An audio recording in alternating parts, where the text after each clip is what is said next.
The island the Aztecs were banished to after their disastrous sacrifice of the princess was in Lake Texcoco, the largest of 5 interconnected lakes covering a valley about 40 by 70 miles. Today, this once vast and open valley is teeming with what is modern-day Mexico City, one of the largest cities in the world. But 700 years ago, the island was so swampy, no one had laid claim to it. Now, as they gazed on the lake, the Aztec leader Tenoch announced to his followers that he had seen an eagle perched on a cactus in the middle of the lake, a sign from the gods that they had found their new home. They would name their city Tenochtitlan. Taking on the challenge would be an Aztec leader named Acamapichtli. In 1376, he embarked on an ambitious plan to engineer an advanced city at Tenochtitlan. But there was a problem. The swampy islands that they took over needed a lot of work. When they started to build anything, it would begin to subside. There was simply no foundation on which to build. The Aztec solution would revolutionize the architecture of the Americas. They began by anchoring their buildings deep in the ground using a system of pilings made from wood.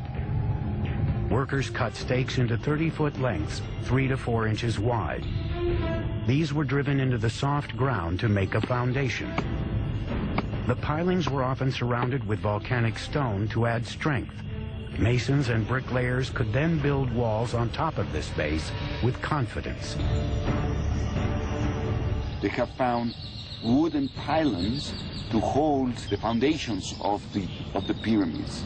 The fact that it didn't sink or the fact that it didn't just topple, I think that's a major feat of engineering. Tenochtitlan was an island city, but the lakes surrounding it were very shallow, sometimes only 7 feet deep. The whole thing looked like a giant metroplex floating on a pond. Originally, the only way to get from this floating city to the mainland was by boat. But the Aztecs eventually devised a series of causeways, sometimes 45 feet wide, that would connect their floating city to the mainland provinces. The causeway was supported by strong wooden pilings, the same pilings that supported their temples and other buildings.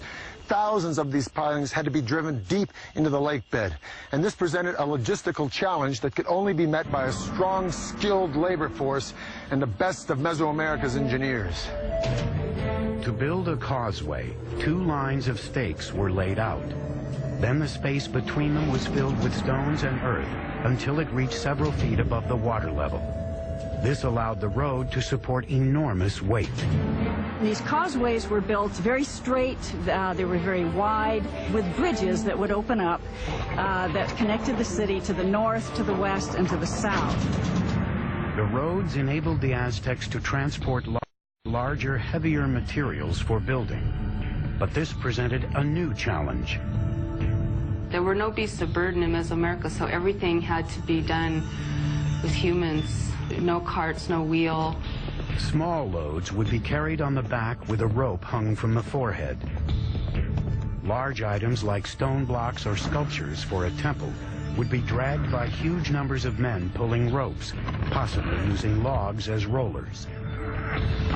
Legend has it one stone bound for a temple required a force of 50,000 men to drag it from the mountains on the mainland across the causeway and into the city.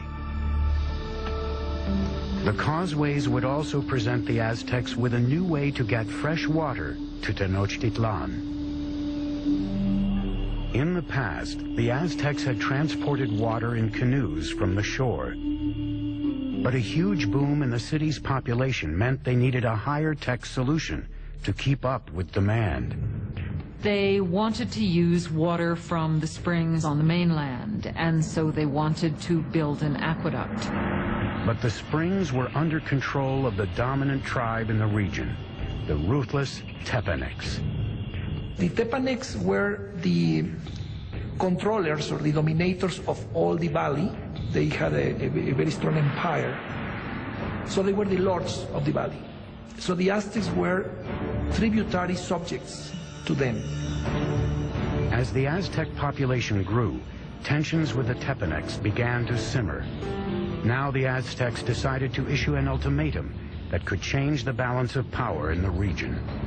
The people of Tenochtitlan not only demanded that the Tepanecs give them the water, but also demanded that they help construct the aqueduct. The Tepanecs' answer was swift and brutal. The Tepanec king, Maxtla, sent assassins who murdered the reigning Aztec leader in cold blood. This was the final straw. After decades of domination, the Aztecs would finally make their move and wage war against their ruthless overlords. And they would launch a series of wildly ambitious building projects around their growing island city that would earn them a reputation as the greatest engineers of the Americas.